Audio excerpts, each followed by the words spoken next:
Ναι. Η ελάχιστη προσπάθεια δεν είναι να καθίσουμε να πούμε πώς θα το κάνουμε, τι θα λέμε στην αρχή. Κατάλαβες, να γράψουμε κείμενο. Ναι. Η ελάχιστη προσπάθεια θα είναι να δούμε όπως βρήκαμε, να αρχίσουμε να μιλάμε, να καθίσουμε να παίζουμε. Ναι. Και μετά να καθίσουμε να κόψουμε αυτό που θέλουμε. Και να κόψουμε αυτό που θέλουμε. Ναι, γιατί μπορεί να υπάρχουν επαύσεις. Ναι. Ξέρω εγώ τι πίτσα θα πάρεις να φας και τέτοια. Και επίσης, αυτό νομίζω το κάνει και ο Φέρης. Δεν βάζει πρόγραμμα για να κυλήσει η συζήτηση ομαλά. Ναι. Για να πάει φυσικά εκεί κάπου. Μπορεί να έχεις κάποια guidelines για να βάζεις πάνω. Μπορεί να έχεις κάποιο θέμα. Ναι. Αλλά το φυσικό και το ομαλό και αυτό που ρέει νομίζω είναι αληθινά περισσότερη αξία. Μαλάκα, λοιπόν. Αυτό που είπες τώρα, πρόσεξε. Νομίζω την προηγούμενη εβδομάδα ήταν. Ήταν κάποια στιγμή που μαλάκα μου τα σκάει και λέω, γιατί ρε φίλε να υποστηρίζω την αλήθεια και όχι το ψέμα. Γιατί. Πρόσεξε, γιατί ξέρεις. Δεν είναι απλή ερώτηση, δεν χάζει ερώτηση. Ναι, ξέρω. Μεγάλη, είναι πολύ ουσιαστική. Μαλάκα, πρόσεξε. Γιατί, καλά, μαλάκα, ειδικά τώρα στο στρατό, που είναι τώρα αστυνομία τα στελέχη, δημόσιοι υπάλληλοι, ξέρω εγώ, βολεμένοι, που γκρινιάζουν και είναι και βολεμένοι, δηλαδή που να βγαίνανε στον κόσμο έξω από το στρατό. Πολύ περιληπτικά το είπα. Αλλά και άλλοι ρε φίλε, που όλο ψέμα ρε φίλε και όλο μαλακίες. Ψέμα του στυλ, ξέρω εγώ πήγα και έκανα το τάδε, οπότε για να μην πάει στην επόμενη δουλειά και να πας εσύ ας πούμε. Ή ψέμα. Καλά, αυτό μπορώ να το ελέγχω. Μπορώ να το ελέγξω γιατί το καταλαβαίνω, ξέρω εγώ αυτό. Αλλά ρε φίλε. Ψέμα να σου πει, ξέρω εγώ, εγώ πήγα την δρομή εκεί πέρα. Ρε μαλακα, άκου μαλάκα τι έκανα σε έναν τύπο, ρε. Πήγαινα να του μιλήσω. Κάποιο προηγούμενο είχαμε βέβαια, έτσι εννοείται. Δεν ήταν η πρώτη φορά που μιλούσαμε. Δεν ξέρω τι προηγούμενο. Αλλά ξέρεις, πήγαινα να του μιλήσω, να του πω κάτι, το ρώταγα ξέρω εγώ και με έγραφε ρε και έφευγε. Πρόσεξε, δεν του λέω τίποτα ρε. Και μετά του το κάνω εγώ. Στα καπάκια, δεν θυμάμαι την ίδια μέρα νομίζω. Του το κάνω και επί τόπου γυρνάει σε όλους, όποιον ήταν τριγύρω και λέει: κοιτάξτε τι κάνει αυτός, και του μιλάω και φεύγει. Μα αλλά και ήταν ένα τεστ το οποίο ξέρεις το κάνω και λέω: ναι, εντάξει, okay. Και λέω: οκ, ρε φίλε, ναι, αυτός είσαι. Δηλαδή, τεστ, πείραμα. Αυτό. Γύρισε και πει έτσι, ρε μαλάκα. Δηλαδή δεν το έβλεπε ότι τον καθρέφτιζε εκείνη τη στιγμή, ότι έκανα αυτό. Ναι. Εννοείται δεν το κατάλαβε. Εννοείται δεν το κατάλαβε. Αυτό δεν είναι ψεύτικη συμπεριφορά που κολλάει με την ερώτηση που έκανα πριν. Είναι μια ψεύτικη συμπεριφορά. Άμα κάτσω. Υποκριτής, αυτό. Άμα κάτσω να σκεφτώ τώρα μαλάκα το τι συμβαίνει και το τι γίνεται. Ναι, θα έχω να σου πω γενικά. Οπότε μου ήρθε αυτή η ερώτηση. Μια μικρή κοινωνία αυτό. Δηλαδή είστε ένα σύστημα του μαλάκα και αυτόνομο. Ναι. Και είναι ο καθένας με τον τρόπο του. Ρε φίλε, ναι, και ρε φίλε, πώς θα το χαίρομαι που είμαι, που το περνάω. Το χαίρομαι, αλλά γιατί βλέπω άλλα πράγματα. Ρε. Δηλαδή, ναι, στη σχολή ήμασταν σε μια γυάλα, ναι. Μαλάκα, ήμασταν σε μια γυάλα, ναι, ισχύει. Ναι, ρε φίλε, γιατί δεν έπρεπε να συνεργαστείς με κάποιον και να βγάλεις ένα προϊόν. Δηλαδή, τις φορές που γίνονταν εργασίες, μόνο τότε ίσως κάτι. Αλλά και πάλι ήσουν με άνθρωπος που διάλεγες. Ναι. Δεν ήσουν με όποιον κάτσει. Ναι. Όπως είσαι τώρα στο στρατό. Ναι. Εκεί είναι μαλάκα όντως, δηλαδή είναι τα τυχαία δείγματα. Ναι. Και μάλιστα και είναι και τυχαία δείγματα τα οποία είναι, ξέρω εγώ, θεωρούν ότι οι ειδικές δυνάμεις, άμα πας στις ειδικές δυνάμεις, είσαι ανώτερος από αυτούς που πάνε πεζικό, είσαι πιο μάγκας. Άλλο αυτό, μαλάκα. Αυτό το σκέφτηκα, το έγραψα κιόλας σήμερα. Λέω ρε μαλάκες, άκου τι θα τους απαντάω τώρα, τι θα λέω ρε. Αυτοί επειδή όλοι το παίζουν, ειδικές δυνάμεις και αυτά, και εγώ δεν είμαι, πρόσεξε. Οπότε αυτοί το παίζουν, ξέρεις, πιο γαμάτι, ξέρω και το ένα και το άλλο ρε. Αλλά τι γίνεται στην πραγματικότητα, πρόσεξε, αυτό που λέω αλήθεια ψέμα τώρα, πρόσεξε. Αυτοί γκρινιάζουν. Όλη την ώρα γκρινιάζουν για τις υπηρεσίες. Υπηρεσίες του στρατό τώρα, ξέρεις, κλασικά. Δηλαδή πρέπει να κάνεις κάποια δουλειά από το μεσημέρι και μετά, σου έχει ανατεθεί κάποια δουλειά. Αυτό είναι η υπηρεσία, ρε παιδί μου. Όλο γκρινιάζουν, ξέρω εγώ, γιατί τώρα με την υπηρεσία τι παίζει. Τη μία μέρα θα έχεις υπηρεσία, την άλλη μέρα θα βγαίνεις έξω. Ναι. Και εγώ ενώ κάνω περισσότερες υπηρεσίες από αυτούς. Αριθμητικά κάνω σίγουρα περισσότερες. Γκρινιάζουν αυτοί. Και όχι μόνο γκρινιάζουν αυτοί. Είναι και ειδικές δυνάμεις που το παίζουν, ξέρω εγώ.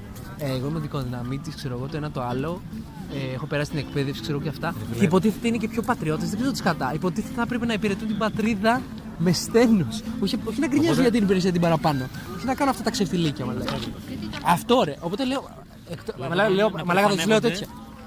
Για να έχουν περισσότερες υπηρεσίες και όχι λιγότερες και να περηφανεύονται που έχουν περισσότερες. Πρόσεξε.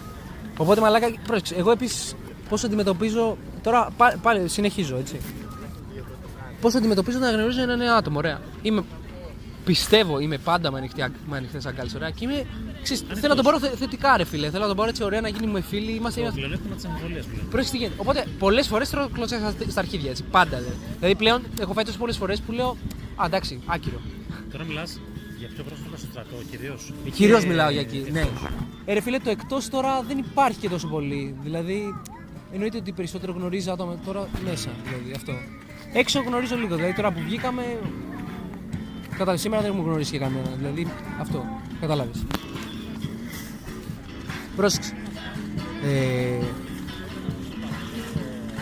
Ναι, και σου λέω, ωραία, πρόσεξε. Οπότε τώρα υπάρχουν άτομα, ρε φίλε, που. Ξέρεις, έχω πάει να φερθώ καλά, ξεκινάω και αυτά και τρώω κατευθείαν. Μαχαιριά, κλωτσιά στα αρχίδια, τρώω κάτι ρε. Και λέω ρε μαλάκα, κάτσε ρε μαλάκα. Οπότε, καλά, πλέον εννοείται μετά από καιρό στο στρατό, έχω μάθει να το απαντάω εκείνη τη στιγμή. Όχι να λέω, α, εντάξει, αυτόν δεν θα ξανανοιχτώ. Γιατί στην αρχή ήμουν έτσι, λέω, μου την έλεγε, ξέρεις, εγώ έλεγα, δεν το καταλάβανε και ήμουν σε λίγο πιο. Δεν ήμουν τόσο αφυπνισμένος, ας το πούμε. Οπότε δεν απάνταγα κιόλας. Πλέον είμαι ότι απαντάω εκείνη την ώρα κιόλας. Και ξέρεις, κανονικά. Οπότε πλέον, πρόσεξε, είναι και άλλοι που άμα δεν τους την πεις χωρίς. Δηλαδή, πρόσεξε, έχει ξεκινήσει αυτό, το έχει ξεκινήσει. Εντάξει, εγώ δεν έχω κανένα κόμπλεξ να ξεκινάω τέτοια. Δηλαδή, εντάξει, τώρα το λέω εγώ τώρα σαν. Υποστηρίζω εμένα τώρα λέγοντας ότι δεν το ξεκινάω. Αλλά τέλος πάντων αυτό είναι και η πράξη που γίνεται. Τέλος πάντων. Αυτό γίνεται όντως. Δεν ξεκινάω κάτι τέτοιο. Αλλά τι γίνεται τώρα. Αν κάποιος το έχει ξεκινήσει. Θυμάσαι παράδειγμα. Ναι, ρε φίλε. Πάω στο καψιμί να πάρω κάτι από τον καψιμιτζή. Αρχίζει, ξέρω εγώ. Αρχίζει να λέει κάτι. Πάλι να προσπαθήσει να με μειώσει, ρε φίλε. Να μου λέει για το μουστάκι μου. Το boost. Δηλαδή, αλλά να μου λέει. Αλλά ξέρεις τι. Άλλο το λέω έτσι, είμαστε φίλοι, και άλλο το λέω μεταξύ σοβαρού και αστείου για να προσπαθήσω να σε μειώσω και να στο παίζω σαν φίλος. Κατάλαβες. Αυτό. Τέτοιες μαλακίες. Οπότε κατάλαβες. Την πρώτη φορά πλέον είμαι σε φάση, εντάξει, το καταλαβαίνω μπαμ, επειδή έχω εξασκηθεί. Το καταλαβαίνω μπαμ, οπότε τον κόβω με τη μία. Ή με τη δύο, επιτόπου τέλος πάντων.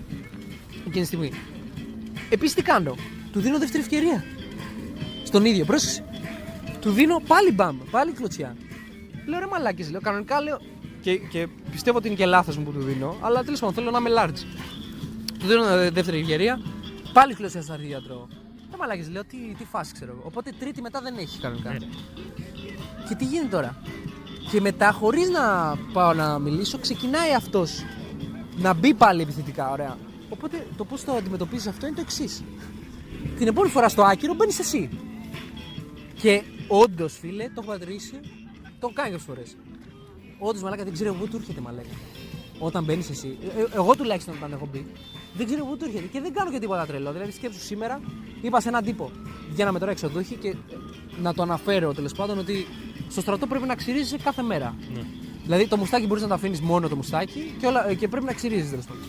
Ωραία, οπότε σήμερα βγαίναμε εξοδούχοι και επειδή είναι Σάββατο και βγαίνουμε 12 ώρα το μεσημέρι, νωρίς δηλαδή, γιατί κανονικά βγαίνουμε 7 ώρα το απόγευμα τις καθημερινές. Σου λέει ο άλλος, δεν θα ξυριστώ, δεν ξαπολύομαι και σε ένα μήνα και οκ, και ξέρω εγώ κλπ. Πρόσεξε τώρα. Και συνδυώντας τώρα όλα σου έχω πει το τελευταίο 5 λεπτό που μιλάω. Και όντως μια περίπτωση από αυτούς που ανάφερα. Πάω και τι του κάνω, ρε. Είμαστε εκεί να πάρουμε τα εξοδόχαρτά μας. Πάω και του ακουμπάω τα δακτυλά μου στο μάγουλο, του κάνω 2 φορές προς τα πάνω και του κάνω την ερώτηση. Με μορφασμό ερωτηματικού. Ειδικοδυναμίτης και αξίριστος. Πώς και έτσι λέω. Κατάλαβες. 1-0. Δηλαδή, επειδή είχα γίνει όλα τα προηγούμενα εννοείται. Δεν είναι ότι έχω. Γιατί μου το παίζεις και έτσι και αλλιώς. Το λέει, μαλάκα, αυτά που λέει ο Γκόγκης, μαλάκα, τα έχω σημειώσει εννοείται. Και μαλάκα είναι ένα από τα κορυφαία που λέει ο Γκόγκης. Λέει, secure people don't try to bull someone. Bullying comes from insecure. Και να ξέρετε, λέει ότι οι insecure, οι ανασφαλείς δηλαδή τυπάδες που σου κάνουν bullying έχουν σίγουρα ένα flow. Ένα περισσότερα flows. Τα οποία λέει, άμα τα βρεις, λέει, μπορείς, λέει, να τους κάνεις. Να τους γυρίσεις ανάποδα. Λέει take their soul. Λέει. Είναι άλλη τεχνική γκόμιζα αυτή. Μπορούμε να την αναλύσουμε κάποια στιγμή. που θα την έχουμε έτσι και πιο πρόσφατα την ξαναδιαβάσουμε, να την έχουμε λίγο ζεστή, ξέρεις. Μ' αρέσει. Φίλε, είναι αυτό που λένε ότι έχεις μέσα σου, βγάζεις. Δηλαδή, άμα έχεις κόμπλεξ, Ναι. έχεις κόμπλεξ, που σημαίνει ότι είσαι ανασφαλής, που σημαίνει ότι φοβάσαι. Ναι. Που σημαίνει ότι φοβάσαι ότι θα έρθει κάποιος άλλος και θα στο πει αυτό, οπότε πας να τον προλάβεις. Να τον κάνεις αυτόν να νιώσει άσχημα αυτός για τον εαυτό του. Ναι. Άμα δεν έχεις κόμπλεξ, είσαι εντάξει με τον εαυτό σου. Μπράβο. Όλοι Μα λέγα μας αυτό, έχουμε όπως το κόμπλεξ. είπες, αν είσαι Αλλά εντάξει με τον εντάξει εαυτό με τα κόμπλεξ σου και δεν έχεις αυτή τη φοβία ότι θα έρθουν και θα σε κοροϊδέψουν, δεν έχεις κανένα καημό να πας και να προσβάλλεις κάποιον και να τον κάνεις. Ρε φίλε, και είναι και αυτό που λες, ότι να ξέρεις ποιος είσαι, να ξέρεις τα flow σου. Και είτε να προσπαθείς να τα φτιάξεις είτε όχι, Ήταν να το αποδεχθείς. ή να τα αποδεχθείς. Και πάλι να μην έχεις κόμπλεξ για αυτά, να ξέρεις ότι είσαι, ξέρω εγώ, είσαι ας πούμε υπέρβαρος και δεν θες να το βελτιώσεις, είσαι εκεί. Το ξέρεις όμως, το έχεις αποδεχθεί. Ναι. Δεν έχεις κόμπλεξ τότε. Δεν έχεις. Αυτός που είναι υπέρβαρος και θα αρχίσει να σε κράζει, να σε κοροϊδεύει, να σου λέει οτιδήποτε μπορεί να σου πει, είναι επειδή δεν το έχει αποδεχθεί. Ένα από αυτά έτσι. Γιατί μπορεί να έχει κι άλλα. Γιατί αρκετά είναι και ψυχολογικά. Δεν είναι απαραίτητα ότι μπορείς να τα δεις εκείνη τη στιγμή. Τέλος πάντων, ναι. Μισό λεπτό να κάνω μια παύση εδώ. Stop.